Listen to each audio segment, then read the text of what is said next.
এটা একটা অবিশ্বাস্য কিংবা স্তম্ভিত হওয়ার মতো ব্যাপার যে একটা সার্বভৌম দেশ, স্বাধীন সার্বভৌম দেশ, সেই দেশের প্রেসিডেন্টকে সেখান থেকে আরেকটা দেশের বাহিনী গিয়ে তুলে নিয়ে আসে এবং সমস্ত মিথ্যা অভিযোগ।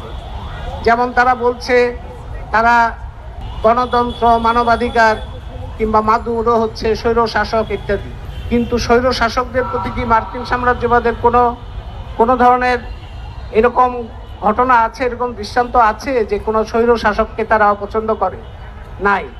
কারণ সারা পৃথিবীতে এশিয়া, আফ্রিকা, ল্যাটিন আমেরিকার যত স্বৈর শাসক আমরা দেখি, প্রত্যেকটা স্বৈর শাসকের সাথেই যুক্তরাষ্ট্রের সম্পর্কই ঘনিষ্ঠ। যুদ্ধাপরাধের দায়ে ইরাক, আপনারা শুনলেন, ইরাক, আফগানিস্তান, লিবিয়া সহ এশিয়া, আফ্রিকা, ল্যাটিন আমেরিকার বিভিন্ন দেশে গণহত্যা চালানোর জন্য মার্কিন যুক্তরাষ্ট্রের অনেক প্রেসিডেন্টেরই যুদ্ধাপরাধের দায়ে বিচার হওয়ার কথা, গণহত্যার দায়ে বিচার হওয়ার কথা। কিন্তু তার উল্টোটা ঘটছে এখন। উল্টোটা ঘটছে এই কারণে যে আন্তর্জাতিক আইন বলে কিছু নাই। জাতিসংঘ একটা মৃত প্রতিষ্ঠানে পরিণত হয়েছে। জাতিসংঘ এটা ইউনাইটেড নেশনস নাম, কিন্তু এটা ইউনাইটেড স্টেটসের একটা সম্প্রসারণ হিসেবে কাজ করছে।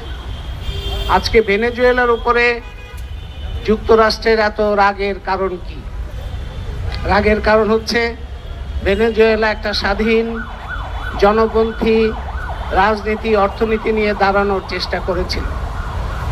এই ভেনেজুয়েলার সাথে যুক্তরাষ্ট্রের সংঘাত কিংবা বিরোধটা শুরু হয় 90 দশকের শেষ থেকে। 1998-99 সময়ে প্রথম হুগো চাভেজ জনগণের বিপুল ভোটে নির্বাচিত হয়ে যখন প্রেসিডেন্ট হন, তখন থেকেই বিরোধের সূত্রপাত।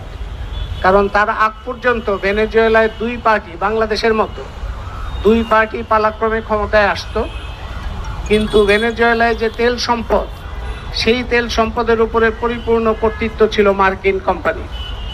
তার ফলে ভেনেজুয়েলা সবচেয়ে বড় তেল রিজার্ভের দেশ হওয়া সত্ত্বেও সেই তেল সম্পদ বিক্রির টাকা ভেনেজুয়েলার জনগণের কোনো কাজে লাগে নাই।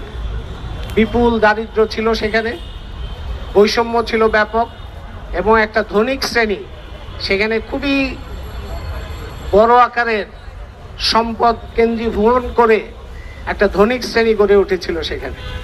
সেই ধনিক শ্রেণী এবং মার্কিন সাম্রাজ্যবাদ, এই দুইয়ের স্বার্থ রক্ষার জন্যই দুই দল পালাক্রমে ক্ষমতায় আসতো। হুগো চাভেজ ক্ষমতায় এসে জনগণের সমর্থন নিয়ে এটাকে ভাঙতে চেষ্টা করেছিলেন। তিনি সমস্ত তেল সম্পদ জাতীয় কর্তৃত্বে আনার চেষ্টা করেছিলেন। সেই প্রতিবাদটা এসছে ভেনেজুয়েলা থেকে, সেই প্রতিবাদ এসছে ব্রাজিল থেকে, সেই প্রতিবাদ এসছে বলিভিয়া থেকে কিংবা কলম্বিয়া থেকে। যারা নিজেদের দেশে যারা সম্পদ নিজেদের নিয়ন্ত্রণে রাখতে চায়, তারা আন্তর্জাতিকভাবে অন্যান্য দেশের প্রতিও সম্মানজনক ভূমিকা পালন করে এবং অন্যায় আগ্রাসনের বিরুদ্ধে তারা প্রতিরোধ করে। সেটাতেই মার্কিন সাম্রাজ্যবাদের সমস্যা।